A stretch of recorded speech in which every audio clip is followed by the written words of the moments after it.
और इस वक्त एक बड़ी खबर आपको बता देते हैं, जहां ईरान वॉर में फास्फोरस बम का इस्तेमाल करने की बहुत बड़ी जानकारी इस वक्त मिल रही है। और ये दावा किसी और ने नहीं बल्कि लेबनान की मीडिया ने कर दिया है। ये सनसनीखेज दावा है। लेबनान मीडिया ने बाकायदा इसका वीडियो जारी कर दिया है और ये पहली बार हुआ है जब ईरान वॉर में फास्फोरस बम का इस्तेमाल किया गया है। देखिए, एक ऐसा बम जो हवा में कैसे यहाँ पर जलने लगता है और इससे बहुत भारी नुकसान हो सकता है, उसी की खतरनाक तस्वीर आप देख रहे हैं। अंतर्राष्ट्रीय नियम तो कहते हैं कि जहां आबादी वाला इलाका हो वहां पर इसको इस्तेमाल नहीं किया जा सकता है। और इस युद्ध में इस फास्फोरस बम का इस्तेमाल होना अपने आप में बताता है कि कितना बड़ा अटैक इस वक्त किया गया है। उससे जुड़ी हुई ये तस्वीरें आप देखेंगे। अंधेरा है, लेकिन जब इस फास्फोरस बम का इस्तेमाल होता है तो पूरा का पूरा इलाका आप देखेंगे। इस बम के फटने के बाद, फास्फोरस का इस्तेमाल करने के बाद अचानक से ही एक रोशनी पूरे इलाके में होती है।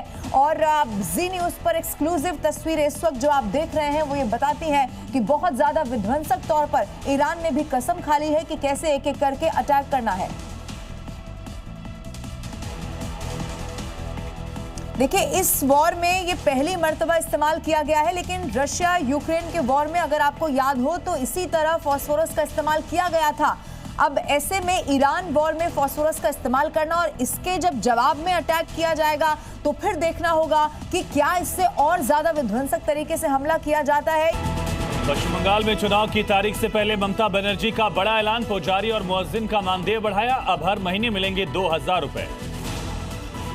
थोड़ी देर में 5 राज्यों में विधानसभा चुनाव के लिए होगा चुनाव तारीखों का ऐलान। बंगाल, तमिलनाडु, केरल, पुडुचेरी और असम में होने हैं विधानसभा चुनाव। शाम 4 बजे चुनाव आयोग की प्रेस कॉन्फ्रेंस।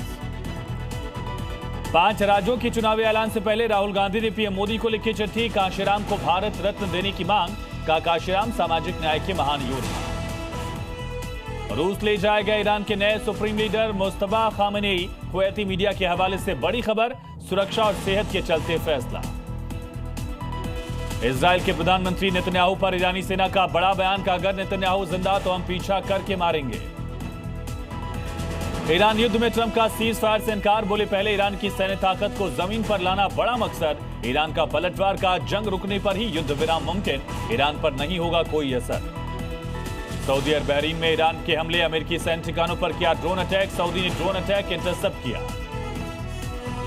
जम्मू कश्मीर के उरी में सुरक्षा बलों को बड़ी कामयाबी, घुसपैठ की कोशिश करते हुए एक आतंकी ढेर। AK-47 भारी मात्रा में गोला बारूद बरामद। संभल से पाकिस्तानी कनेक्शन के आरोप में एक महिला गिरफ्तार। जासूसी के मामले में गाजियाबाद पुलिस ने की गिरफ्तारी। महिला के मोबाइल से मिली डिफेंस इलाके की लोकेशन। यूपीएसआई परीक्षा में पंडित विकल्प पर बवाल, अवसरवादी से जोड़कर उठी आपत्ति। यूपी भर्ती बोर्ड ने दिए जांच के आदेश। डिप्टी सीएम ब्रजेश पाठक ने कहा, जिम्मेदारों के खिलाफ होगी कार्रवाई।